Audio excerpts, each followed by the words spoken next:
Hey guys, Adam here, and welcome back to Kerbal Space Program. This episode is going to be a little bit different and somewhat disjointed, as will a few of the following episodes. The reason is, it's kind of complicated, but the long and the short of it is that I had a hard drive go bad really quick, and it had a lot of my data, my raw video files on it, and I was actually in the middle of migrating files to a FreeNAS server, which is what I usually use, and I had temporarily moved some files to this hard drive, and I didn't do my due diligence, and it went all bad. So I lost a lot of footage of my mission to Moho. This is a transfer burn that I was doing.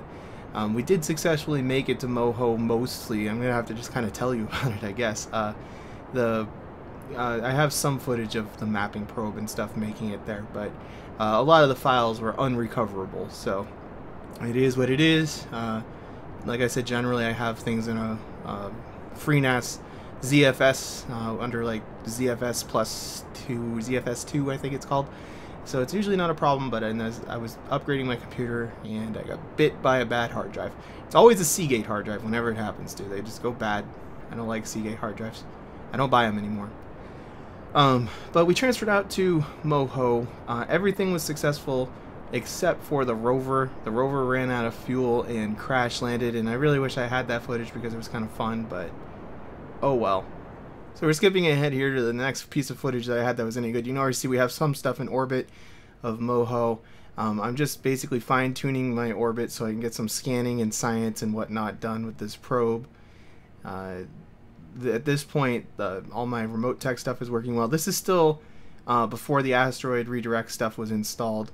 I actually recorded this probably like 2 months ago at this point. While I was trying to recover that data, it took a while, but I got back as much as I could, and this is pretty much where we're left off right now. But I'm getting my mapping stuff deployed for the mapping sat stuff, and we'll have some nice maps of Moho.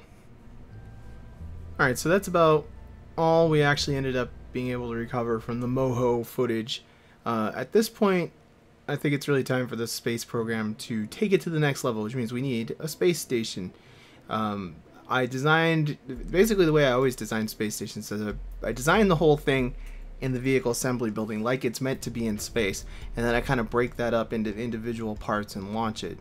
I'm trying to mainly keep it to stuff that'll fit inside of fairings, just to make it kind of simpler and more realistic. But some of the stuff's a little big, so it doesn't really fit good. But this one did. So this is kind of a modified version of a launcher that I've used for some other stuff. It's a little strange, but it gets the job done. And I'm trying to decide at this point what altitude I'm going to end up putting my space station into. But we'll fine-tune that a little bit, I'm sure, on the way once we get this thing underway. So we're starting our gravity turn. Everything is still going pretty well with this rocket. I'm very pleased with the performance of this thing. We should be getting a look in a little bit at the actual payload. Unfortunately, it's the dark side here, so I'll probably wait until we come around to the light side and get a look at what we're actually launching here.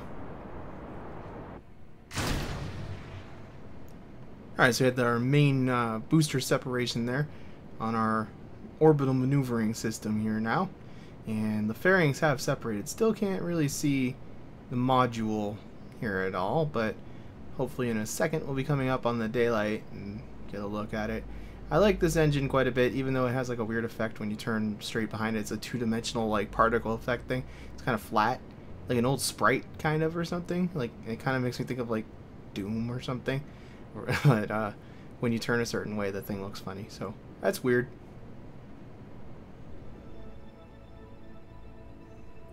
Alright, so we're finally out here on the daylight side, and you kind of see what we got here. It's basically one of those hub pieces with structural fuselage and a bunch of docking ports. This is going to be the main, it's not really the main core, but it's like the main structural backbone of the space station. I'm going to put a couple of solar arrays on, and then everything else is going to pretty much just dock to this thing. So this is going to be at a 300-kilometer orbit thereabouts, and I'm happy with that. That's kind of where I like to have this sort of space station at, so I'm feeling pretty good about my design. I'm excited to get this thing up. I like building space stations. It's probably my favorite thing to do in this game. I don't really know why, because once you do, there's not too much to do with them usually, but they're fun. I like space stations a lot. So go ahead and undock, and this thing does not have any sort of control on it at all, so it's just going to be a piece of debris essentially here until we get up here with some more components for it. But it's a pretty simple thing, and can't wait to get some people up here. So I'm going to go ahead and crash this engine part back into the planet, and we'll get the next section up. So this is the first section of the solar array. This is a pretty long and awkward thing to launch. It's a little hard to dock with the station up there at all.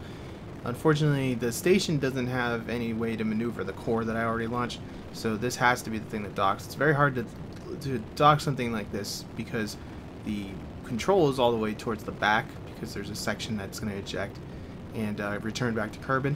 So it basically just leaves a girder section with the solar arrays on it, and that thing swings like crazy when you're trying to dock. So it's a little bit of a rough docking, but we'll deal with that when we get up there. First, we got to get this thing up into space.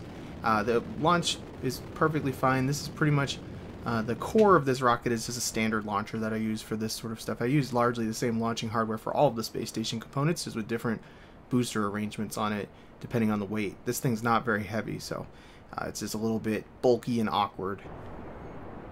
So unfortunately, we're still in the dark. I launched this really close to the first section, which kind of sucks because I like a good fairing separation. We couldn't really see it very well there, but you can kind of get an idea of what this thing's going to look like. It's just basically a giant girder with a rocket on it, so it's a little awkward. I should probably space out my launches a little bit better, but at least this way, hopefully we'll be coming up on the rendezvous on the light side, although I end up rendezvousing all the time in the dark too. But we got some lights on it, so you can kind of get a look. But it's not gonna be fun to dock this. This is the sort of thing that might actually even be easier to dock manually rather than have MechJeb make a million billion corrections, because MechJeb starts doing this like pendulum swing a lot of the time with this, and it might have been easier to just manually dock it, but I don't feel like it, so I'm gonna use MechJeb. Alright, so we completed our rendezvous. I got the correct docking port selected, so I'm using the force alignment thing to try to keep this straight. And the docking for this one actually went really smoothly, which I was pleased about. MechJeb usually has trouble controlling anything that's this big and long, but I came in at a really good angle. I actually did some manual maneuvering to get lined up pretty good, and then I just had MechJeb finish the actual docking. So it wasn't like we were coming in at some crazy angle or anything, and it actually worked out pretty well. I'm really happy to have the force alignment thingy available now. Makes life a lot better that you can do that in MechJeb now. And just sliding on in. MechJeb's freaking out now, but we finished the docking. That always ends up making things a little crooked because it doesn't know what to do, and now it's spinning like crazy. Gotta turn off the RCS for some reason. It was just firing randomly. But there we go. We're on our way to having a space station now. And just gotta do that again with another one. I'm gonna leave this main the booster connected for now, just so I can maneuver things if I have to. We'll check out the solar panel alignment once we get both of them up, but I'll probably have to undock and manually straighten it out because it just freaks out. But we'll turn on the lights too. Why not? Look at it. I don't know exactly what was going on with this one, but this docking was a lot harder. MechJeb was having a lot of problems. I had to do a lot of manual adjustments. It just wasn't aligning correctly. It's the exact same ship. I have no idea why. But MechJeb was not doing well this time around, so this is definitely not going to be that straight. So I'll have to back off and fix it. Look at that. It's doing better now, but when I was coming in, it was just sliding all over the place. It wasn't very accurate. Don't know what the problem was. RCS is randomly firing some more. I have no idea why that happens. It's kind of irritating, but whatever. And at this point, I'm trying to figure out why that was happening. So just turn off the RCS. That fixes everything. So this is pretty much the power plant of the station here. There's a docking port still left there, and then there's a bunch more docking ports behind it. The general idea is I wanted to keep all the solar arrays, you know, to one side and have ships dock further back, so there's no danger of crashing into solar panels. I'm going to leave these two ships up here for a little bit to just make sure, because like I said, there's almost no chance. I can kind of see in this video right now that those aren't straight. I did end up having to back off and kind of fix them. I don't think I ever really got them perfect. It's hard to do these solar panels this way, but it looks pretty good. So we'll get the next thing going here.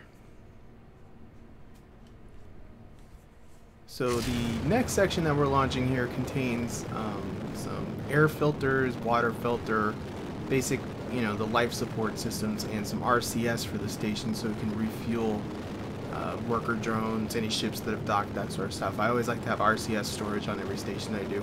This module is a little bit heavier, but it's going to be a lot easier to maneuver than those solar arrays were. So I expect things will go a lot better with this launch. Those boosters are kind of flaring out there, though. I did not strut them very well. They're disconnecting anyway. That was a little worrying, but it worked out. All's well that ends well, I suppose. We'll just remember to put some struts in next time. And so we're coming up to finish up our orbital burn. And I just wanted to say, I really like how this booster stage looks. I think it looks kind of cool with that triangle-y cone part there with the fuel tank. I actually really liked how this thing looked. I don't know, there's something kind of realistic, I guess, looking about it. Not so much with the giant thing on the front of it, but I didn't have any fairings that were big enough to fit this anyway. So this is just kind of what I did. I figured it was good enough. I don't have the fairing aerospace or anything like that, so I don't have to worry too much. And in real life, you would be able to build a fairing that would fit that. Fairings aren't exactly like high-tech things. I don't know why they're unlocked the way they are in the tech tree, but whatever. So we'll go ahead and get the rendezvous taken care of. This thing's kind of acting funky. The RCS is having trouble keeping it in line. It's kind of heavy in the front. But we'll get the rendezvous done, and I'll meet you there. So we're just coming in to do the rendezvous now. This is just automated docking procedures going on. Good old MechJeb. Coming in nice and slow. The MechJeb has no problem controlling this, even though it's a little bit awkward on the way in. Just due to the weight imbalance. In fact, there's no RCS on the front, but we're coming in at a good enough angle and slowly enough that it wasn't a big deal at all, which is cool. And okay, that had me worried. I was like, I know I docked this, but the angle's just kind of funny. So, and touch, there we go. All the RCS is firing again, so that's wonderful. But at any rate, I'm going to actually probably have to cut this episode short today because this is a lot of work the way I'm having to recover these files and edit them and stuff. So the next few episodes are going to be a little bit different than I usually do. I usually like to have my episodes of Kerbal Space Program be quite a bit longer than this, but unfortunately for the next little bit, it's going to be a little bit different, and I hope you guys don't mind too much. I know it's been a long time since I've uploaded anything, but we'll get some more sections for the space station up in the next episode, and hopefully get a crew up here pretty soon. So I'll go crash this thing back into the planet, and I want to thank you guys for watching, and I will catch you next time.